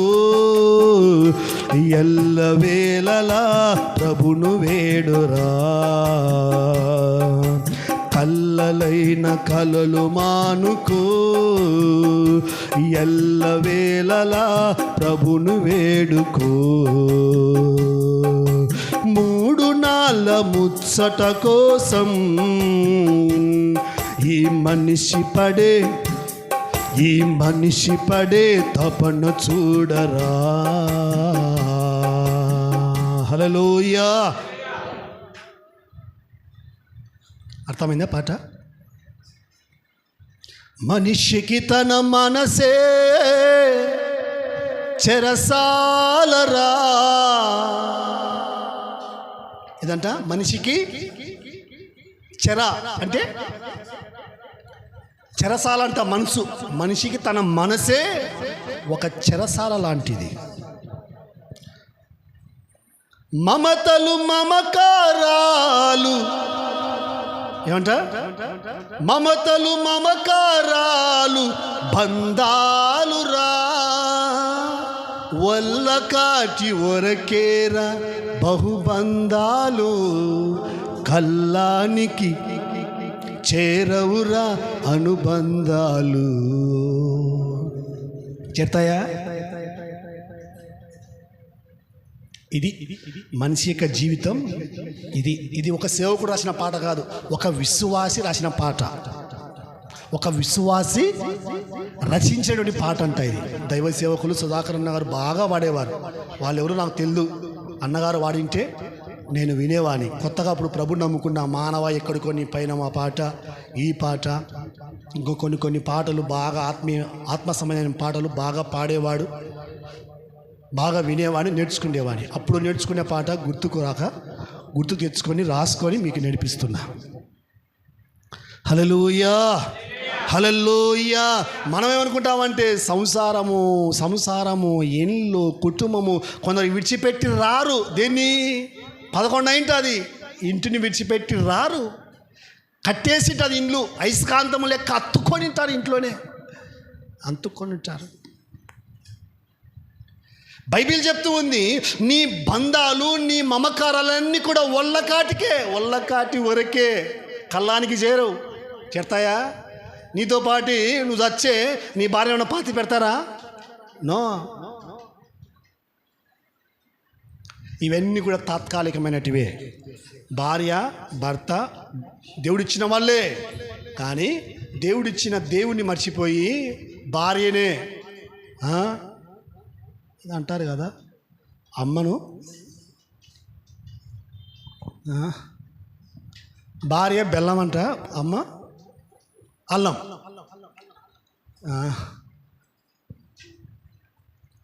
అందరు అల్లాలే, ఎవరు బెల్లాలేం కాదు. అందరు బంధాలన్నీ ఒకరో దిగిపోయేటివే, అంతే కదా. ఏ బంధాలు ఉంటాయా? 100 ఏళ్ళు మనం ఈ లోకంలో ఒక యాత్ర, ఒక ప్రయాణం. మనం పరదేశులం, ఈ దేశస్తులు కాదు. మనం పరదేశులం అంటే మన దేశం ఇది కాదు, మన ఇండ్లు ఇది కాదు, మన పట్టణం ఇది కాదు, మన కుటుంబం ఇది కాదు. మన ఇండ్లు, మన లోకం, మన దేశం పరలోకం. గట్టిగా చప్పట్లు కొట్టండి. హల్లెలూయా. అక్షయమైన వాటి కోసము ప్రయాసపడు అంటే ఈ భూలోకం కోసం కాదు నీవు నేను ప్రయాసపడవలసింది. మన పౌరసత్వము పరలోకములో ఉంది కనుక నీవు నేను మనమందరం కూడా దేవుని యొక్క రాజ్యం కోసము కష్టపడాలి, ప్రయాసపడాలి, శ్రమపడాలి. దేవుని సన్నిధిలో అహోరాత్రులు దేవుని కోసము మనం కష్టపడే వారిగా ఉండాలి. మన పట్టణం ఇక్కడ లేదు, నిలవరమైన పట్టణం, శాశ్వతమైన పట్టణం మనకు పరలోకములో ఉంది. హల్లెలూయా. పౌలు గారు ఆ మాటలు చెప్పారు. హెబ్రీయులకు రాసిన పత్రికలో మనం చూసినట్లయితే 13వ అధ్యాయములో ఒక్కసారిగా 14వ వచనంలో చూస్తే, నిలవరమైన పట్టణము మనకి ఇక్కడ లేదు కానీ ఉండబోవు దాని కోసము ఎదురు చూచుచున్నాము. హల్లెలూయా. అలాగే కొరింథీయులకు రాసిన పత్రికలో కూడా ఒకసారిగా చూడండి. 2వ పత్రికలో, కొరింథీయులకు రాసిన 2వ పత్రిక ఒకసారిగా చూడండి. 4వ అధ్యాయము 16వ వచనం నుండి, కావున మేము అధైర్యపడము, మా బాహ్య పురుషుడు కనిపించుచున్నను, అంతరంగ పురుషుడు దినదినము నూతన పరచుచున్నాడు. మేము దృశ్యమైన వాటిని చూడక అదృశ్యమైన వాటిని నిదానించి చూచుచున్నాము గనక క్షణమాత్రముండు మా చులకన శ్రమ మా కొరకు అంతకంతకు ఎక్కువగా నిత్యమైన మహిమ భారము కలుగజేయచ్చు ఉన్నది. ఎలా అనగా దృశ్యమైనవి అనిత్యములు, అదృశ్యమైనవి నిత్యము. భూమి మీద మన గుడారమైన ఈ నివాసము శిథిలమైపోయినను, బాగా నోట్ చేసుకోండి, 5వ అధ్యాయము 1వ వచనం 2 కొరింథీ పత్రికలో, భూమి మీద మన గుడారము ఈ నివాసము శిథిలమైపోయినను చేతి పని కాక దేవుని చేత కట్టబడియు నిత్యమైన నివాసము పరలోకమందు మనకున్నదని ఎరుగుదుము. హల్లెలూయా. అవును, మనము కష్టపడవలసింది దేనికోసం అంటే దేవుని కోసం, దేవుని యొక్క రాజ్యం కోసం, దేవుని పట్టణం కోసం, దేవుని యొక్క నిత్యత్వములో మనము ప్రవేశించుట కొరకు మనము అహోరాత్రులు శ్రమ పడే వారిగా ఉండాలి అని బైబిల్ చెప్తూ ఉంది. దేవుని బిడ్డలారా, క్షేమైన వాటి కోసం నేను ఎంతోమందిని చూశాను. నా భార్య, నా పిల్లలు, నా కుటుంబము, నా సంసారం అని రాత్రి మగుళ్ళు శ్రమించి కష్టపడి పనిచేసిన వారి జీవితం అంటే కష్టపడకూడదని కాదు, దేవుని ప్రక్కలో పెట్టి, మందిరాన్ని ప్రక్కలో పెట్టి, ప్రార్థన ప్రక్కలో పెట్టి, పరిచర్య ప్రక్కలో పెట్టి, సేవ ప్రక్కలో పెట్టి, దేవుని యొక్క బిడ్డలారా, రాత్రి మగుళ్ళు శ్రమపడి కష్టపడి ప్రయాసపడిన వారంతా కూడా లాస్ట్కు నష్టపోయారు కానీ, శ్రమపడ్డారు కానీ, లాస్ట్కు నిందలు, అవమానాలు, బాధపడ్డారు కానీ వారి జీవితంలో కొంచెమైనా లాభం అనేది, ప్రయోజనం అనేది, ఉపయోగం అనేది ఏమాత్రము లేదు. కుటుంబం కోసం కష్టపడు, అలాగే సంఘం కోసం కష్టపడు. నీ వ్యక్తిగత వాటి కోసం కష్టపడు, అలాగే దేవుని కోసం కూడా కష్టపడు. దీని అర్థము అది. కేవలము క్షేమైన వాటి కోసం మాత్రమే కాదు, ఇది కేవలము దేవుడు మనకి ఇచ్చినటువంటి కుటుంబం, దేవుడిచ్చిన భార్య, దేవుడిచ్చిన పిల్లలు, దేవుడిచ్చినటువంటి సంసారం. ఇది కేవలము మనము జీవించిన జీవిత కాలంలో వారికి లోటు లేకుండా, ఏమాత్రము తక్కువ కాకుండా వారిని చూసుకోవాలి. అన్ని విధాలుగా, ఆర్థికంగా, ఆరోగ్యపరంగా, బట్ట, తిండి, గూడు అన్నీ వారికి సమకూర్చాలి. ఎందుకంటే తల్లిదండ్రుల బాధ్యత. నేను దీనికి ఒప్పుకుంటా. వారికి న్యాయం చేయాలి, వారికి సమకూర్చాలి. కానీ లోకమంతా అదే కాదు. లోకమంతా అదే కాదు. దేవుడు ఇచ్చిన టైంలో కష్టపడు, శ్రమపడు. దేవుడు నీకు ఇచ్చిన సమయంలో దేవుడి దగ్గరికి వచ్చి దేవుని పనిలో పాలు భాగస్తులుగా, జత పనివారిగా నీవు నేను దేవుని కోసం కష్టపడాలి, సంఘం కోసం కష్టపడాలి. ఇది సంఘం అంటే ఒకటి కాదు, అందరిది. అందరూ కుటుంబ సభ్యులు అందరూ కష్టపడాలి, శ్రమపడాలి, ప్రయాసపడాలి. నీ వంతు నీది. నీకు ఏ విషయంలో అయితే కష్టపడతావో, ప్రార్థన చేస్తావా, అది దేవుని పనిలో నువ్వు జత పనివాడివే. పరిచర్య చేస్తావా, దేవుని పనిలో జత పనివాడివే. ఈవులు ఇస్తున్నావా, నువ్వు జత పనిలో, దేవుని పనిలో జత పనివాడివే. ఏం చేసినా నీ వంతు నువ్వు నీకు దేవుడు ఏ తలాంతి ఇచ్చాడో, ఏ వరం ఇచ్చాడో, ఏది ప్రేరేపించాడో అది నీ వంతుగా నీవు చేయవలసిన, అది ఒక ధర్మం, అది ఒక భాగ్యం అని మనం ఎంచుకోవాలి. భారం కాదు, భాగ్యమని ఎంచుకోవాలి. భోజనము తినేవానికంటే భోజనము వడ్డించిన వాడే గొప్పోడు. స్తోత్రం చెప్పండి. ప్రసంగము చెప్పేవానికంటే ప్రసంగం వినేవాళ్ళే గొప్పవాళ్ళు. తినేవాళ్ళకంటే తిన్న తర్వాత ఇస్తలెత్తుతారు కదా, వాళ్ళే గొప్పోళ్ళు. నిజం, నేను చెప్పే మాటలు కాదు. యేసు ప్రభువు చెప్పాడు మత్తయి సువార్తలో, మీరు బాగా చదువుకోండి కావాలంటే. పరిచర్య చేసేవాడే గొప్పవాడు. ప్రసంగించేవానికంటే పరిచర్య చేసేవాడే గొప్పవాడు. ప్రసంగించేవానికంటే ప్రార్థించేవాడే గొప్పవాడు. ప్రసంగించేవాడు పరలోకం వెళ్తాడో లేదో కానీ ప్రార్థించేవాడు మాత్రం ఖచ్చితంగా పరలోకం వెళ్తాడు. ప్రసంగానికంటే ప్రార్థన గొప్పది.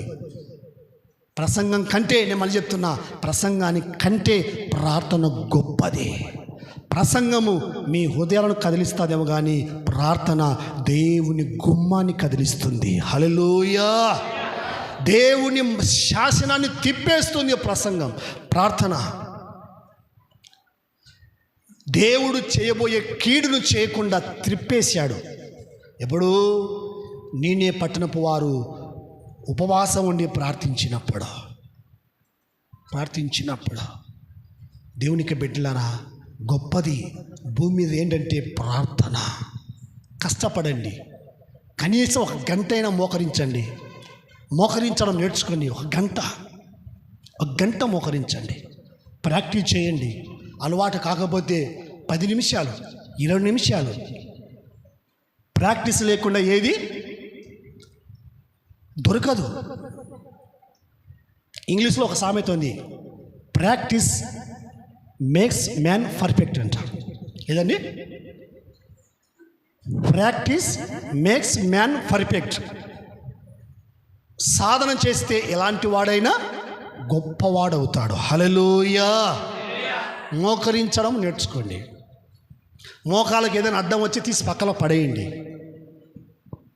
నడుస్తున్నప్పుడు శబ్దాలు వస్తుంటాయి కదా, మోకరించినప్పుడు. నడిచేటప్పుడు శబ్దాలు వస్తుంటాయి కదా, అవి మోకరించినప్పుడు కొంచెం కష్టంగా ఉంటాయి, పక్కన పడేయండి. అంతే. ఒక్కొక్క నాకు చెప్పింది, మందిరానికి పోయినప్పుడు బిడ్డకు కాళ్ళ గజ్జలు ఉన్నాయంట. ఇంటికి వచ్చిన కాళ్ళ గజ్జలు లేవంట. నిలబెట్టి, ఏమమ్మా కాళ్ళ గజ్జలు ఏమమ్మా అంటే, పోయేటప్పుడు కాళ్ళ గజ్జలు ఉన్నాయి కదా తల్లి, ఎక్కడ పడిపోయాయి? బస్సులు పడిపోయాయా, ఆటలు పడిపోయాయా, నడుచుకుంటూ వెళ్ళిపోతా ఉంటే నూనె పళ్ళు పడిపోయినాయంటే, లేదమ్మా కానకపెట్ల పడిపోయా అని చెప్పిందంట ఆ తల్లి. హల్లెలూయా. ఎక్కడ పడినాయంట? ఎందుకు పడేసావు తల్లి అంటే, నేను మందిరంలో కూర్చున్నప్పుడు, మోకాళ్ళ మీద కూర్చున్నప్పుడు ఆ గజ్జలు, కాళ్ళ పట్టీలు అడ్డం వచ్చినాయక్క, అందుకే తీసి పడేసిన అని చెప్పిందంట వాళ్ళ అమ్మకు. హల్లెలూయా. దేవునికి ఒకటిస్తే దేవుడు ఎన్ని ఇస్తాడు? 100 రెట్లు ఇస్తాడు. హల్లెలూయా. నిజం. దేవుని కోసం కష్టపడండి, సంఘం కోసం కష్టపడండి, దేవుని పరిచర్యలో మీ వంతుగా మీరు కష్టపడండి. ప్రత్యక్షంగా పరోక్షంగా కష్టపడుతూ ఉన్నారు, నేను కాదని చెప్పను. మీకు ఖచ్చితంగా పరలోకములో ప్రతిఫలం అనేది ఇహమందు పరమందు మీకు ఖచ్చితంగా దొరుకుతుంది. మీటింగ్స్ అంటే ముందుగా వచ్చి వంట వండుతున్నారు, వడ్డిస్తూ ఉన్నారు, శుభ్రం చేస్తూ ఉన్నారు. వీలైతే ఇంటి దగ్గర నుంచే రెడీ చేసుకొని వచ్చి భోజనాలు సిద్ధపరుస్తూ ఉన్నారు. మీకు ఖచ్చితంగా ఇహమందు పరలోకములో ప్రతిఫలం అనేది ఖచ్చితంగా ఉంటుంది. మీటింగ్స్ పెడితే ఎండలు, నేను ఒక తమ్ముని అడిగాను, ఈసారి మనం ఎండల కాలంలో మీటింగ్ పెట్టద్దు, చలికాలం పెట్టుకుందామన్నా అన్న అంటే లేదన్నా ఎండాకాలం బాగుంటుందన్నా అంటే ఎండ కదా అంటే ఎండ అయితే ఏమన్నా పని చేసుకో, దేవుని పని కదా, తప్పే ఉంది. ఏమి టీ వేడి కంటే తాకుండా ఉన్నావా ఏమన్నా? వేడి కదా టీ తాగుతున్నాం కదా. ఎండల కాలం అని ఎండ ఏమన్నా పని మానుకున్నారా? నేను గమనిస్తూ ఉండా, గత సంవత్సరంలో అటువైన సంవత్సరంలో సాళ్ళకు పోయారు. సాళ్ళకు దేనికి? మిరప పండుగ పని అయిపోయిన తర్వాత మంచాన్ని ఎక్కారు. వీళ్ళు ఎండ దెబ్బ కొట్టి మంచం ఎక్కారు. టెంకాయలు తాగుతుంటే వేడి తగ్గలే, మజ్జిగ తాగుతుంటే వేడి తగ్గలే, నిమ్మరసం తాగుతుంటే వేడి తగ్గలేదు. ఉదయం నుంచి సాయంత్రం వరకు ఎండలోనే ఏం బాడీ పనిచేస్తుందా? ఇది పనిలో అంతా కష్టపడుతున్నాం కదన్నా, దేవుని పనిలో కష్టపడితే తప్పేంటి అని ఆ తమ్ముడు అన్నప్పుడు నిజంగా చాలా సంతోషపడ్డాను. ఎందుకంటే దేవుని పనిలో కష్టపడితే సంసారంలో కష్టపడాలి, దేవునిలో కష్టపడాలి, ఇంటిలో కష్టపడాలి, దేవుని ఇంటిలో కష్టపడాలి, భార్య పిల్లల కోసం కష్టపడాలి, దేవుని ప్రజల కోసం. మోషే నా దేవుని ప్రజల కోసం నింద భాగ్యం అనుకున్నాడు, శ్రమ వరం అనుకున్నాడు, భారం అనుకోలేదు, భాగ్యం అనుకున్నాడు. కాబట్టి దేవునికి బిడ్డలారా, మీకు దేవుని పని చేయాలని దేవుని సేవకులు చెప్పినప్పుడు భారం అని అనుకోగాకండి, భాగ్యము అని అనుకోండి, భాగ్యమును తలంచండి. దేవుని పని దేవుడు అప్పగించినప్పుడు వాళ్ళు చేయలేదే నేను చేయాలా అని అనుకోగాకండి. నువ్వు కూడా వాళ్ళ లెక్క సోమరవుతా అంటే నీ ఇష్టం. సుధాకర్ దగ్గరికి వచ్చి ఒక అబ్బాయి అడిగాడు, ఏంటన్నా ఆయన పనే చేయడు అన్నాడు. పనే చేయడు, నేనే చేయాలనా అంటే, తిక్కడా నీకు అది భాగ్యం దొరికింది నా పని చేసేది. వాడు దరిద్రుడు, ఏం పని చేయడు, ఇంట్లో చేయడు, మందిరంలో చేయడు. ఇంట్లో చేయనోడు మందిరంలో తెచ్చాడా? ఇంట్లో పని చేయనోడు మందిరంలో తెచ్చాడా? కొందరు సోమరులు ఇంట్లో చేయరు, బయట చేయరు, అయిపోయా సోమరి పచ్చుంటాడు. కాబట్టి ఒక్కరితో ఏమాత్రము సాటొద్దు. నేనైనా మీరైనా ఎవరైనా కానీ. సేవకుల మీటింగ్ మొన్న జరిగితే మీటింగ్స్ పెట్టుకోండి అని దైవ సేవకులు అడిగితే ఎవ్వరూ డేట్లు అడగలేదు. నేను అడిగాను, కోయిలకుంటలో మీటింగ్ డేట్లు కావాలి ఏంటన్నా అని అడిగాను. తర్వాత పాలన్న అడిగాడు, ఇంకొక 2-3 సేవకులు అడిగారు. సుధాకర్కు నేను అయిపోయిన తర్వాత మళ్ళీ ఫోన్ చేశాను. అన్న చాలా బాధపడ్డాడు. మీటింగ్స్ పెట్టుకుంటే కదా అన్న, తమ్ముడా 4 ఆత్మలు విని రక్షింపబడి సంఘంలో చేర్చబడి దేవుని రాజ్యానికి వారసులు అవుతారు కదా. మీటింగ్స్ పెట్టుకోకుండా ఎలా నూతన ఆత్మలు, కొత్త ఆత్మలు వస్తాయి. కాబట్టి కష్టం కానీ, నష్టం కానీ, బాధ కానీ, శ్రమ కానీ, ఎండ కానీ, గాలి కానీ, మనం దేవుని కోసమే పుట్టాం. దేవుడే మనల్ని పుట్టించుకున్నాడు. కష్టపడదాం. ఒకే జన్మ, రెండో జన్మ ఉండదు. మళ్ళీ కష్టపడదామంటే మళ్ళా జన్మ రాదు. ఒక నాతో అన్నాడు, మళ్ళా జన్మ ఉండదన్నా, కాబట్టి ఇప్పుడే సుఖపడాలన్నాడు, ఇప్పుడే ఎంజాయ్ చేయాలన్నాడు. సేవకుడే నెక్స్ట్ ఆదివారం మందిరంలో లేడు, సంఘంలో లేడు, ఎత్తిపోయింది బొమ్మ. సేవ లేదు, సంఘం లేదు. బతకడానికి సుఖం కోసం కాదు బతకాల్సింది. బైబిల్లో ధనవంతుడు ఏం చేశాడు? లూకాసు వార్తలో 19వ అధ్యాయంలో ఊదా వస్త్రాలు, సన్నపు వస్త్రాలు ధరించిన వాడై బహుగా సుఖపడ్డాడు. లాజరు దరిద్రుడై బహుగా కష్టపడ్డాడు. అయితే కష్టపడిన వాడు పరలోకములో, కష్టపడిన వారు పరదేశిలో అబ్రహాము రొమ్మున లాజరు ఆనుకొని ఉన్నాడు. హల్లెలూయా! బహుగా సుఖపడిన వాడు పాతాళములో ఆరని అగ్నిగుండములో నీటి బొట్టు కోసము కేకలు వేస్తూ ఉన్నాడు. చూడండి, చివరిగా ఆ మాట చదువుకొని ఆరాధనకి వెళ్దాం.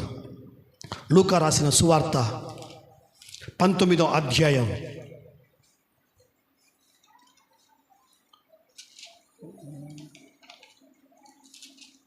16వ అధ్యాయం 19వ వచనం 19 16-19. ధనవంతుడు ఒకడు ఉండెను. అతడు ఊదారంగు బట్టలు సన్నపు నార వస్త్రములు ధరించుకొని ప్రతి దినము బహుగా సుఖపడుచు ఉన్నాడు. లాజరును ఒక దరిద్రుడు ఉండెను. వాడు కురుపులతో నిండిన వాడై ధనవంతుని ఇంటి వాకిట పడుండి అతని బల్ల మీద నుండి పడు రొట్టె ముక్కలతో ఆకలి తీర్చుకొనేరు. అంతేకాక కుక్కలు వచ్చి వాని కురుపులు నాకెను.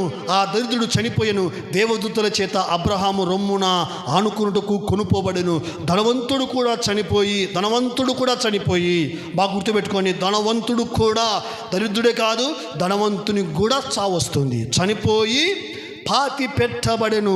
అప్పుడు అతడు పాతాళములో బాధపడుచు కన్నులెత్తి దూరము నుండి అబ్రహామును అతని రొమ్మున ఆనుకొని ఉన్న లాజరును చూచి, తండ్రి అయిన అబ్రహామా, నా యందు కనికరపడి తన వేలుకొనను నీళ్ళల్లో ముంచి నా నాలుకను చల్లార్చుటకు లాజరును పంపుము.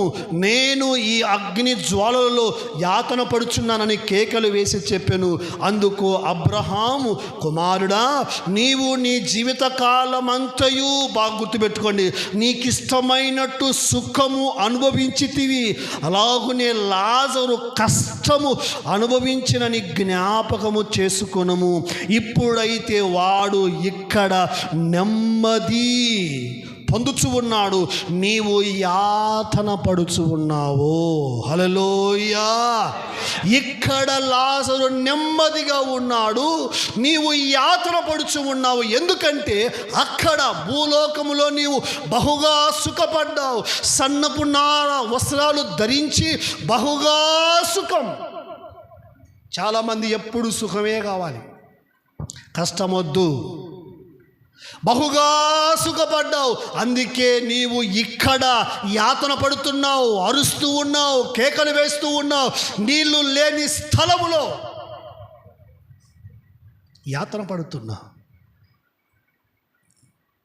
చూడండి, కష్టం కావాలా సుఖం కావాలా? మనకు చెప్పండి, కష్టం కావాలా సుఖం కావాలా? సుఖం కోరుకుంటే యాతన, సుఖం కోరుకుంటే నీళ్లు కూడా దొరకవు. నీళ్లు కూడా దొరకని స్థలములో, ఆరని అగ్ని గుండములో అగ్ని ఆరదు, పురుగు. తెలుసా మీకు ఈ మాట? అగ్నిగుండములో పురుగు చావదు, అగ్ని ఆరదు. పురుగు అంటే ఎవరు? సచ్చి పాతానికి వెళ్ళిన వాళ్ళు, నరకడి అగ్నిగుండంలో. అగ్నిగుండం ఎలాగ ఉంటుందంటే, అగ్నిగుండం ఆరిపోదు, అగ్నిగుండములో ఉన్నోళ్ళు చచ్చిపోరు. చచ్చిపోతే పీడ పోతుంది కదా ఒకసారి, కానీ అక్కడ చావు ఉండదు. ఎన్ని రోజులు? ఇక్కడ మనకి ఎన్ని రోజులు చావు ఉంటుంది? ఇక్కడ 100 అనుకుందాం, సెంచరీ. బైబిల్ ప్రకారం అయితే 70, 80. బలం ఉంటే 80. అది దుఃఖము, అయాస, ప్రయాస, తుమ్ముకుంటా, దగ్గుకుంటా, కోడలతో తిట్టించుకుంటా, కొడుకుతో తిట్టించుకుంటా, మనవాళ్ళతో తిట్టించుకుంటా, ముసలోడా ముసలిదానా ఈడ ఉమ్మేసావు, తిట్టించుకుంటా, గొనిగించుకుంటా ఈ బతుకు. ఇక్కడ 70-80 సంవత్సరాలు. మనం మహా అంటే కష్టపడేది 70 ఏళ్ళే. ఇక్కడ కష్టపడేది, శ్రమపడేది, బాధపడేది, ప్రయాసపడేది 70 ఏళ్ళు, 80 ఏళ్ళు. అక్కడ లిమిట్ లేదు. అక్కడ కష్టం లిమిట్ లేదు, చావు లేదు. ఇక్కడన్నా చావు ఉంది. చచ్చిపోతే బాగుంటాం అనుకుంటాం కదా మనం అప్పుడప్పుడు. మంచిదే, చచ్చిపోతే గిన చావు దొరుకుతుంది. ఇక్కడ ఉరి వేసుకుంటే చావు ఉంటుంది, పురుగు మందు తాగితే చావు ఉంటుంది, వాసమాలు తాగితే చావు ఉంటుంది, మందు కొట్టింది, మిరప కొట్టింది మందు తాగితే చావు ఉంటుంది. అక్కడ చావు ఉండదు. ఇక్కడ చచ్చిపోయిన తర్వాత రెండవ మరణం ఉంది. ఒకటి కాదు మనిషికి ఉండేది మరణం, 2 మరణాలు ఉన్నాయి. మొదటి మరణము అందరికి ఉంటుంది, రెండవ మరణము అందరికి ఉండదు. ఆ మరణములో కూడా మరణం ఉండదు, మరణమే కానీ మరణం ఉండదు. ఏడుస్తూ ఉండాలి, అగ్నిగుండంలో పడి దొల్లుతూ ఉండాలా, ఏడుస్తూ ఉండాలా, కేకలు వేస్తూ ఉండాలా. ధనవంతుడు సుఖపడ్డాడు కదా, కేకలు వేస్తూ ఉన్నాడా, ఆ కేకలు ఆగిపోవు, ఆ అగ్నిగుండము ఆరిపోదు. నీళ్ళ కోసము దాహం దాహం దాహం దాహం అని అడుస్తూ ఉండాలా, గొంతెండిపోతుంది కానీ నీళ్ళు మాత్రం దొరకదు. ఒకసారి పోయేస్తారా వాటికి? ఎక్కడికి? పోయొచ్చిన వాళ్ళు చెప్పారు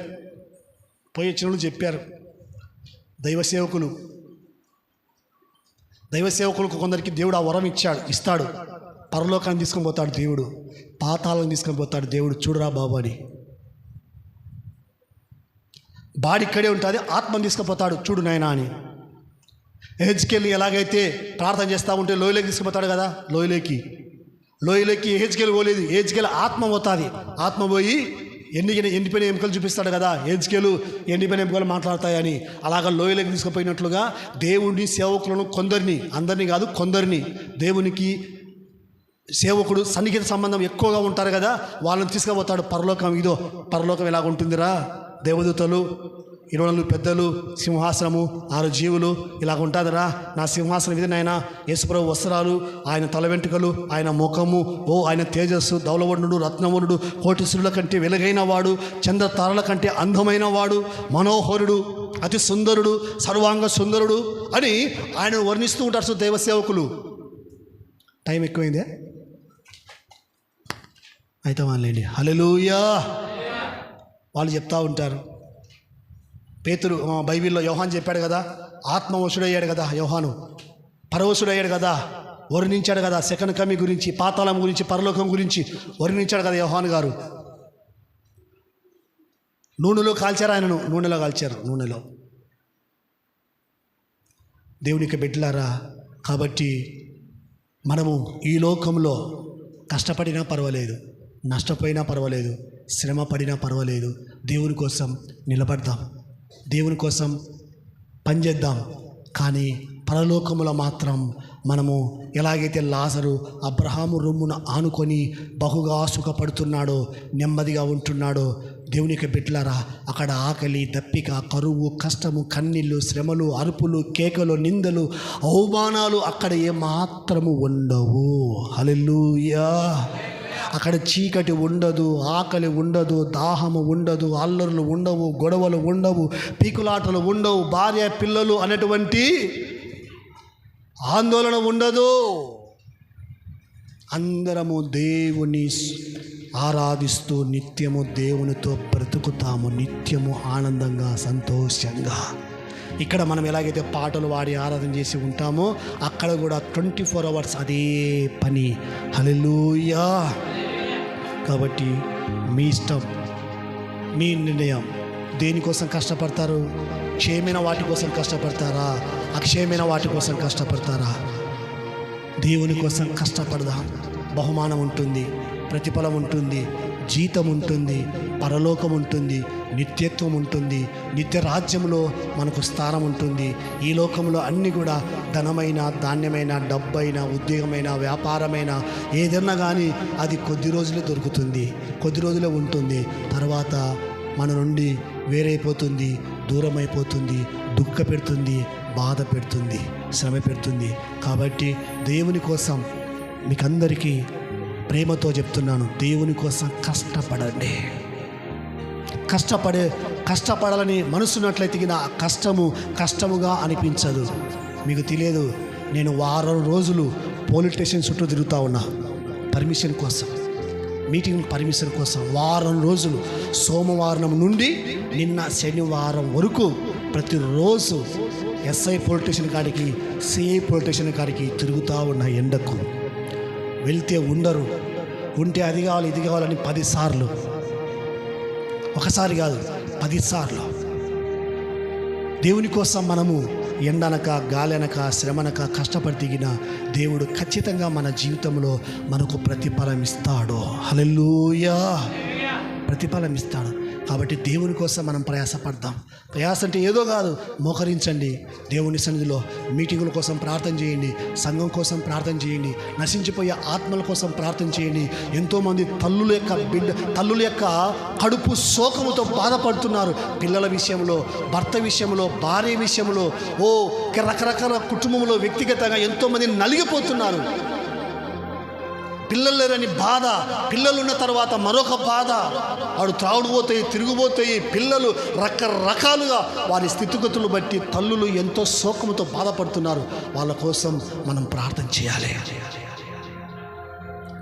తల్లిదండ్రుల కోసం ప్రార్థన చేయాలి, నిరుద్యోగుల కోసం ప్రార్థన చేయాలి, సంతానం లేని వారి కోసం ప్రార్థన చేయాలి, అనాథల కోసం ప్రార్థన చేయాలి, అభాగ్యుల కోసం ప్రార్థన చేయాలి, విధవరాల కోసం ప్రార్థన చేయాలి, వృద్ధుల కోసం ప్రార్థన చేయాలి, ఫ్లైట్లో ప్రయాణించే వారి కోసం ప్రార్థన చేయాలి, స్టీమర్లో ప్రయాణించే వారి కోసం ప్రార్థన చేయాలి, బస్సులలో ప్రయాణించే వారి కోసం ప్రార్థన చేయాలి, రైళ్లలో ప్రయాణించే వారి కోసం ప్రార్థన చేయాలి, యవనస్తుల కోసం ప్రార్థన చేయాలి, దేశ నాయకుల కోసం ప్రార్థన చేయాలి. వీటన్నిటిని దృష్టిలో పెట్టుకొని దేవుని సన్నిధిలో మోకరించి కనీసం 1-2 గంటలు దేవుని సన్నిధిలో ప్రార్థన చేయండి. తర్వాత పని చేసుకోండి. పని మాత్రమే కాదు, నేను చెప్తున్నా, పని మాత్రమే కాదు, దేవుని సన్నిధిలో కష్టపడండి, ప్రయాసపడండి. దేవుడు అన్ని విధాలుగా సహాయం చేస్తాడు. హల్లెలూయా. నాకు ఒక ఆశ ఉంది, 1 సంవత్సరం 2 సంవత్సరాల్లోగా ఇంగ్లీష్లో వాక్యం చెప్పాలని. కదండి, ఇంగ్లీష్లో వాక్యం చెప్పాలని. No Telugu, only English. ప్రార్థన చేయండి. నేను కూడా ప్రార్థన చేసుకున్నా, కష్టపడుతున్నా. చెప్పాలి ఎక్కడన్నా కానీ ఇంగ్లీష్లో, నో తెలుగు, కేవలము ఇంగ్లీష్లో మాత్రమే. నేను చదివింది తెలుగు మీడియమే, అప్పుడు ఏం లేవు, ఓన్లీ తెలుగే. ఏ బిషుల్లో సరిగా రావు నాకు, కానీ ఇంగ్లీష్లో వాక్యం చెప్పాలి. ఎందుకంటే విలియం కేరీ గారు ఇంగ్లాండ్ దేశం నుంచి తెలుగు నేర్చుకున్నాడు. ఎన్ని భాషలు నేర్చుకున్నాడు అంటే అన్ని భాషలు నేర్చుకున్నాడు. తెలుగులో ముద్రించింది విలియం కేరీ గారే. ఆయన ఎన్నో భాషలు నేర్చుకున్నాడు. మనము కూడా, మనకేది రాదు, తెలుగు రాదు, ఇంగ్లీష్ రాదు. అమ్మ అంటే అనడు, అమ్మ అనడు, ఏమంటాడు? అమ్మాయి ఆడిపోయినావే, అమ్మాయి కదా, ననోయ్ నో కదా, అమ్మా అని పొరపాటును కూడా పిలవడానికి రాదు. నేను బైబిల్ చదవని చెప్తా ఉంటా పిల్లలకు, కొందరికి 9th class, 10th class, intermediate, degree, PG, MTech, BTech, TTC, ఎంతోమంది ఉన్నారో. నేను అందరిని చదివిస్తూ ఉంటా బైబిల్. అని కాడ ఆ అంటాడు, అమ్మా అని బైబిల్లో ఉంటే ఆ అమ్మా అని చదువుతాడు బైబిల్లో. ఇల్లు అంటే ఈకి లాగుతాడు. యాది రాదు, తెలుగు రాదు, ఇంగ్లీష్ రాదు. కష్టపడితే కదా ఏదైనా వచ్చేది. కష్టే ఏదో ఇందులో సామెత ఉంది కదా, కష్టే ఫలి, కష్టపడినోనికి ప్రతిఫలం అనేది ఖచ్చితంగా దొరుకుతుంది. కాబట్టి దేవుని సన్నిధిలో మీకు చెప్పే మాట ఏంటంటే, దేవుని కోసం కష్టపడండి. సంసారం కోసం కష్టపడతారో పడరో మీ ఇష్టం, మీ ఒపీనియన్. దేవుని కోసం మాత్రం కష్టపడకుండా ఉండగాకండి. అంటే ప్రార్థన చేయకుండా ఉండగాకండి, పరిచయం చేయకుండా ఉండగాకండి, దేవుని పని చేయకుండా ఉండగాకండి, దేవుని ఆరాధించకుండా ఉండగాకండి, దేవుని మందిరానికి రాకుండా ఉండగాకండి. అందరూ కూడా అన్ని విధాలుగా, ఆర్థికంగా, ఆత్మీయంగా, ఆరోగ్యపరంగా, ఆయుష్పరంగా దేవుడు మనలను అంచెలంచెలుగా ఆశీర్వదించునుగాక. ఆమేన్. మోకరించండి, ప్రార్థనలో, ఆరాధనలో ఏకీభవించండి. సారీ, కాస్త ఈరోజు లేట్ అయింది.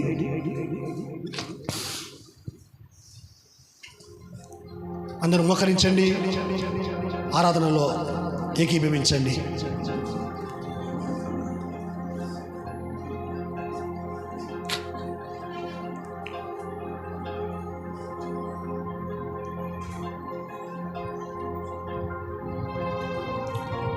చేతులు జోడించి, 2 చేతులు జోడించి, కళ్ళు మూసుకొని ప్రార్థనలు ఏకీపించండి. నీ కష్టం క్షేమైన దానికోసమా, అక్షేమైన దానికోసమా? క్షేమైన దానికోసం కష్టపడితే తర్వాత దుఃఖపడతావు, బాధపడతావు, శ్రమ పడతావు, వేదన పడతావు, ఆయాస పడతావు. ఈ జీవితం, ఈ కుటుంబం, ఈ సంసారం నిన్ను బాధ పెడుతుంది. నీ పిల్లలే నిన్ను బాధ పెడతారు. నీ సంసారమే నిన్ను దుఃఖ పెడుతుంది.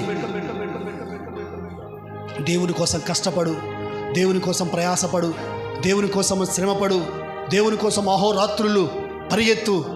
దేవుని కోసం, దేవుని కోసం, దేవుని సేవ కోసం, దేవుని సంఘం కోసం, దేవుని పరిచర్య కోసం, నిత్య రాజ్యములో నీకు బహుమతి కోసం, పరలోక రాజ్యములో నీకు పౌరసత్వం కోసం ప్రయాసపడు, శ్రమపడు. దేవదూతల ఎదుట దేవుడు నిన్ను ప్రశంసిస్తాడు.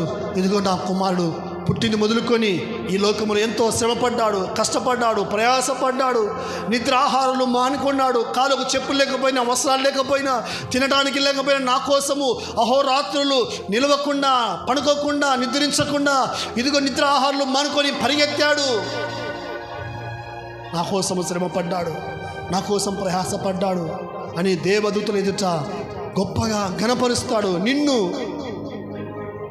ఈ లోకములో కేవలం తాత్కాలికం, టెంపరవరీ, క్షయమైన లోకం, అక్షయమైన లోకం మనకు పరలోకం, అక్షయమైన లోకం మనకు నిత్య జీవం అక్కడ ఉంది, నిత్య ఆశీర్వాదాలు.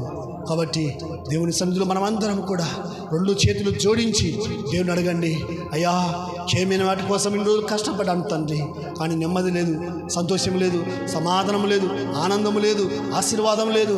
అయ్యా ఈరోజు నుండి నేను అక్షయమైన వాటి కోసం, అయ్యా నేను నీ కోసం, నీ పరిచర్య కోసం కష్టపడతా, శ్రమపడతా, ప్రయాసపడతా, పరిగెత్తుతా. సమయమందు అసమయమందు అయ్యా మోసే ఎలాగైతే సుఖాన్ని విడిచిపెట్టి నిందలు కోరుకున్నాడో, అయ్యా ధనాన్ని విడిచిపెట్టి ఎలాగైతే కష్టాన్ని కోరుకున్నాడో, నేను కూడా నీకోసం శ్రమ పడతాయా, కష్టపడతాయా, ప్రయాసపడతాయా అని ఒక తీర్మానంలోకి వద్దాం. దేవుడు మనల్ని ఎంతగానో ఆశీర్వదించడానికి, దీవించడానికి ఇష్టపడుతూ ఉన్నాడు. శాశ్వతమైన ప్రేమతో మమ్మల్ని ప్రేమిస్తూ విడువక మాయడుల కృప చూపుచున్న మా ప్రియ పరలోకపు తండ్రి, మీ ప్రియ కుమారుడు, మా రక్షకుడు, మా విమోచకుడైన యేసుక్రీస్తు ప్రభుల వారి పరిశుద్ధమైన నామములో మీ పాదములకు కోట్ల కొలది స్తోత్రాలు, వందనాలు చెల్లిస్తున్నాము తండ్రి.